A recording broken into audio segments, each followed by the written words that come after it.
The rain is falling on the Rue de la Liberté in Dijon, a fine October drizzle in 1943 that glistens on the cobblestones and forces respectable citizens to hurry along under their umbrellas. A German staff car, an Opel Capitaine, is parked outside the Hôtel de la Cloche, its engine ticking as it cools.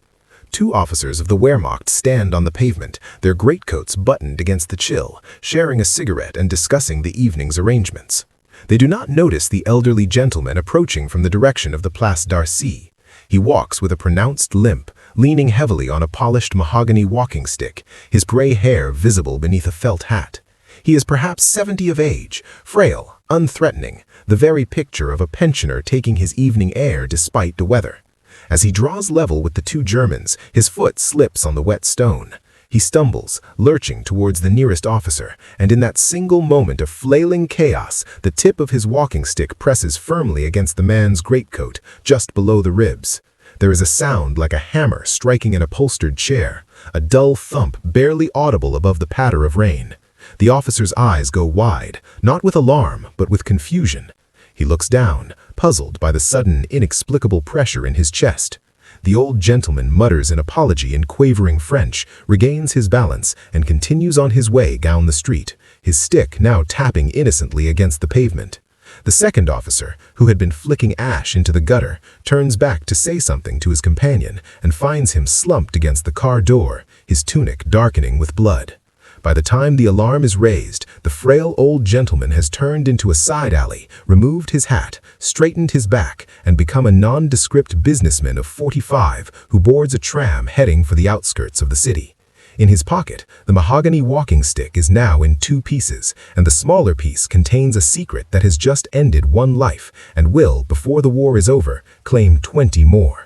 It is the story of the British sleeve gun, the well rod, the various assassination tools of the Special Operations Executive, but more specifically, it is the story of a family of weapons so discreet, so cunningly disguised, that they allowed a single man to move through occupied France like a ghost, leaving a trail of dead Nazis who never heard the shot that killed them. It is a story of how British boffins turned the most innocent of objects into the most deadly of instruments, and how that instrument wrote its name in the blood of the occupation. To understand why such a weapon was necessary, one must understand the impossible position in which the Special Operations Executive found itself in 1940. After the fall of France, Winston Churchill had charged this new organization, hidden away in dingy offices on Baker Street, with a single incendiary order: set Europe ablaze. But how does one set a continent on fire when the enemy controls every railway line, every telegraph pole, every police station, and every street corner? The men and women whom SOE proposed to drop behind enemy lines would be operating in an environment of total hostility. They would need to blend in absolutely, to become part of the furniture of occupied Europe. They could not carry military weapons. They could not be found in possession of a standard-issue pistol. Their lives depended on appearing utterly harmless. The weapons available at the outbreak of war were singularly unsuited to this task. The standard British service pistol, the Webley revolver, is a magnificent piece of engineering, but it is also the size of a small toaster and makes a noise like a door slamming in an empty cathedral. To fire one in a quiet French village would be to announce one's presence to every German within half a mile. What was needed was something else entirely, a weapon that made no noise, that left no trace, and that could be carried past guards and through checkpoints without exciting a moment's interest. What was needed was a weapon that did not look like a weapon at all. The men tasked with solving this problem worked at a place called Station IX, a sprawling estate known as the Frythe, just outside Welwyn Garden City in Hertfordshire. Before the war, it had been a luxurious hotel, all rolling lawns and oak-paneled lounges. Now it was a secret arsenal, a workshop of what they called dirty tricks, where engineers and inventors labored to produce the tools of silent warfare. Among the products that emerged from Station IX were the Well Bike, a collapsible motorcycle that could be dropped by parachute, and the Well Man, a one-man submarine that was, frankly, not terribly successful. But their masterpiece, the weapon upon which so many lives would depend, was a family of assassination tools known as the well rod, the sleeve gun, and most famously, the cigarette pistol and the walking stick gun. The walking stick gun was not, in truth, a single design, but a concept taken to its logical extreme.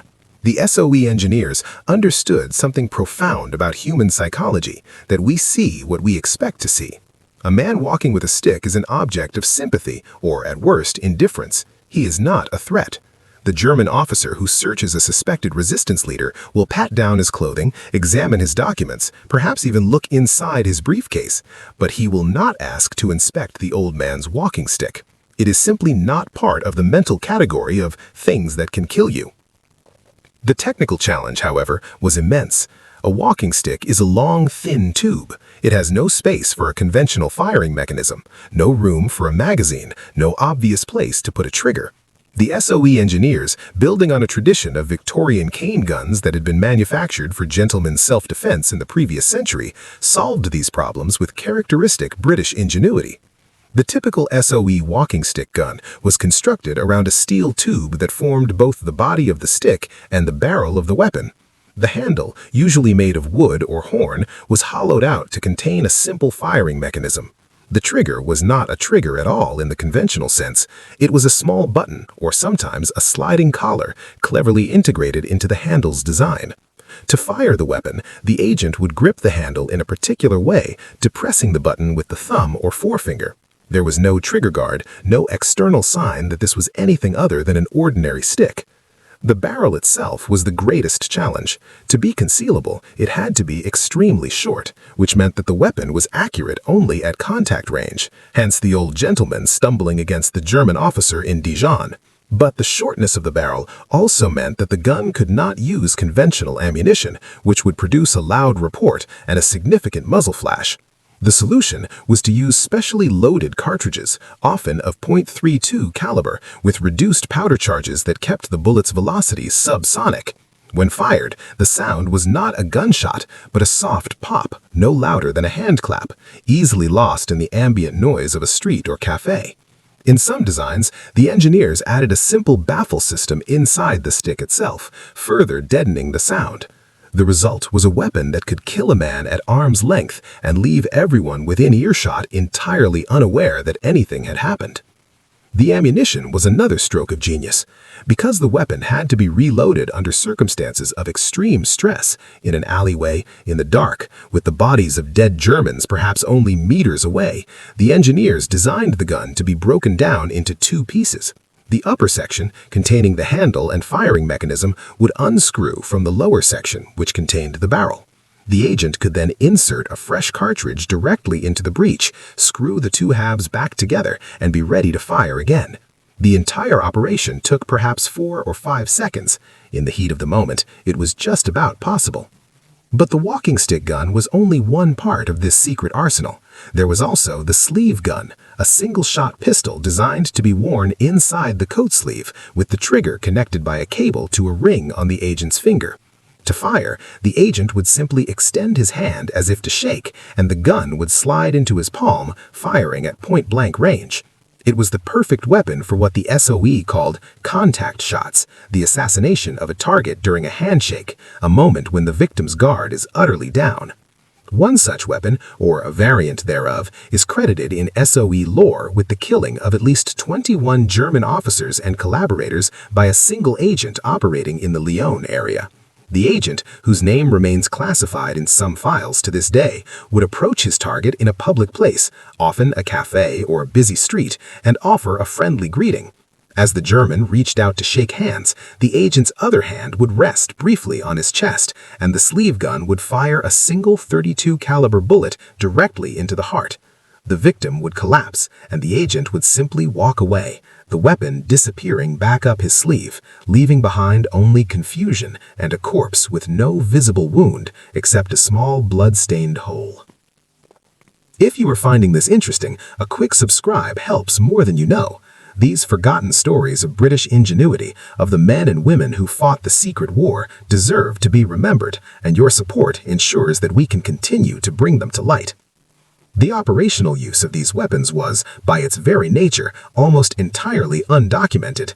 The agents who carried them operated in the shadows, and they did not file detailed after-action reports describing how they had used their walking sticks or sleeve guns to kill the enemy.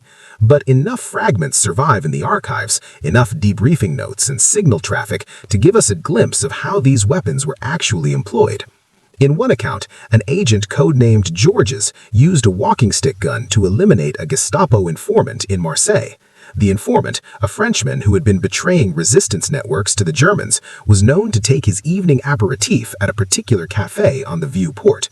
Georges, disguised as a crippled war veteran from the First World War, positioned himself near the café and waited.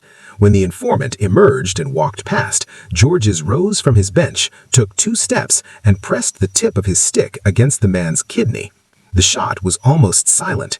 The informant collapsed without a sound, and Georges, leaning heavily on his stick, hobbled away into the crowd.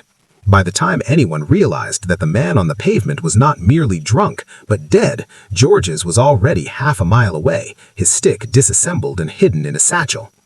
Another account, more chilling still, describes the use of the sleeve gun in a German military brothel in Paris. The target was a high-ranking SS officer who visited the establishment every Thursday evening.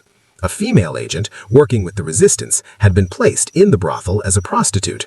On the appointed night, she greeted the officer in the foyer, took his arm, and as they walked towards the stairs, she pressed her left hand against his chest and fired.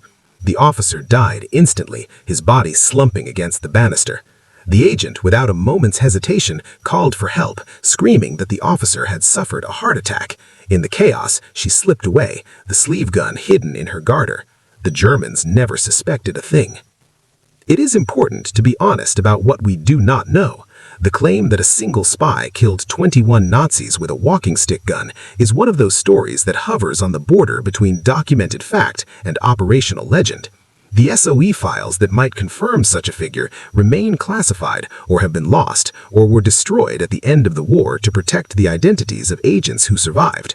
What we do know is that such weapons were issued in significant numbers. We know that they were used, and we know that the German security forces, the Gestapo and the SD, lived in terror of these silent assassins. They knew that any ordinary object, a walking stick, a cigarette case, a fountain pen, could conceal a weapon capable of killing them without warning. The psychological impact was immense. German officers in occupied cities began to avoid contact with civilians. They stopped shaking hands. They became jumpy, suspicious, paranoid. In this sense, the walking stick gun killed far more than its 21 confirmed victims. It killed the easy confidence of the occupier. It made every German in France wonder whether the old man on the street corner, the woman in the cafe, the businessman on the tram was actually a killer waiting for the right moment.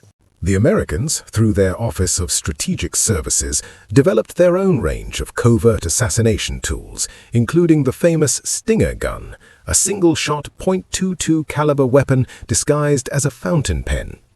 The Stinger measured just 3.5 inches in length and weighed 1 ounce, making it even more concealable than the British walking stick gun. But it was also, by most accounts, less reliable. The .22 caliber bullet, while quiet, was underpowered, and there were instances where it failed to penetrate heavy clothing or struck a rib and failed to reach a vital organ. The British, characteristically, preferred a larger caliber. .32 was the standard, which guaranteed a kill if placed correctly. The Germans, for their part, developed their own disguised weapons, including pistols hidden in cigarette cases and pens, but these were primarily intended for their own agents, not for issue to resistance fighters. In the category of pure ingenuity, the British walking stick gun stands alone. No other nation produced a weapon so perfectly adapted to its environment, so utterly invisible, so devastatingly effective. The legacy of these weapons extends far beyond the Second World War. The principle of the covert assassination tool, the weapon that does not look like a weapon, has become a staple of intelligence agencies ever since. The Cold War saw the development of countless such devices, from umbrella guns to poison-tipped walking sticks, all of them traceable in some measure back to the workshops of Station 9. The most famous, perhaps, was the Bulgarian umbrella used to assassinate the dissident Georgy Markov in London in 1978, which fired a tiny pellet of ricin into his leg. That was not a British weapon, but it was a British idea, a British innovation, turned against the West by the Soviets who had studied and copied the SOE's techniques. Today, surviving examples of the SOE walking stick gun can be seen in museums, most notably at the Imperial War Museum in London and at the Special Forces Club, though the latter is not open to the public. They sit in glass cases, these innocuous-looking sticks, their mahogany polished, their brass fittings gleaming, and visitors walk past them without a second glance, just as the German officers did 70 years ago. They do not look like weapons of war. They look like the possessions of a Victorian gentleman, a relic of a more genteel age. And that, of course, is the point. That is the genius of the design. That is why, when the old gentleman stumbled on the Rue de la Liberté in Dijon, the German officer never saw it coming. Consider for a moment what it took to build that walking stick. It took engineers who understood that the best weapon is the one the enemy never suspects. It took a secret organization hidden away in a Hertfordshire hotel, willing to think in entirely new ways about the nature of warfare. It took agents, men and women of extraordinary courage, willing to walk up to armed enemies in broad daylight and press a button, knowing that if the mechanism failed, if the gun jammed, if the shot was not instantly fatal, they would be dead within seconds. And it took a nation, Britain in its darkest hour, willing to fight the war by any means necessary, to set Europe ablaze with whatever tools came to hand. The walking stick gun did not win the war, no single weapon ever does, but it won something perhaps more important. It won the secret war, the war of nerves, the war of shadows. It told the Germans that there was no safety, no refuge, no moment when they could relax their guard.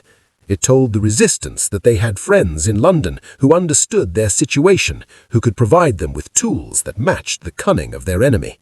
And it told the world, though the world would not learn the full story for decades, that British ingenuity, British determination, British bloody-mindedness would find a way.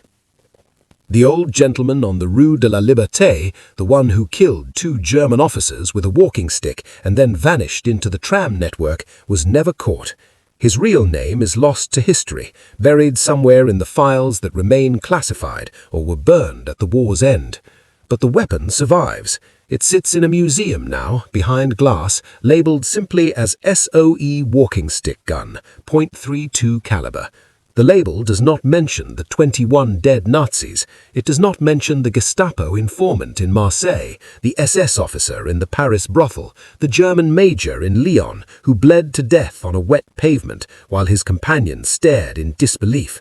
The label cannot tell that story because the story was never written down. But the walking stick knows. It remembers the pressure of a thumb on a hidden button, the soft pop of the firing pin, the weight of a dying man against its tip. It remembers the secret war. And that is the final truth of these weapons. They were not just tools of assassination, they were statements of intent. They said to the enemy, "You may occupy our cities, you may control our roads, you may arrest our people and torture them in your cellars, but you will never be safe. You will never know when the man with the walking stick, the woman with the sleeve gun, the apparently harmless civilian is actually a killer. We are everywhere, we are watching, and when you least expect it, we will strike." It is a chilling thought. It is meant to be. The walking stick gun was not a gentleman's accessory. It was not a Victorian curiosity. It was a weapon of war, designed and built for one purpose only, to kill the enemy. And in the hands of men and women willing to use it, in the rain on a French street, in the foyer of a German brothel, outside a cafe on the View Port, it did exactly that. 21 times, or perhaps more. The exact number does not matter. What matters is that it worked. What matters is that the Germans learned to fear old men with walking sticks. What matters is that the secret war was won, one silent shot at a time.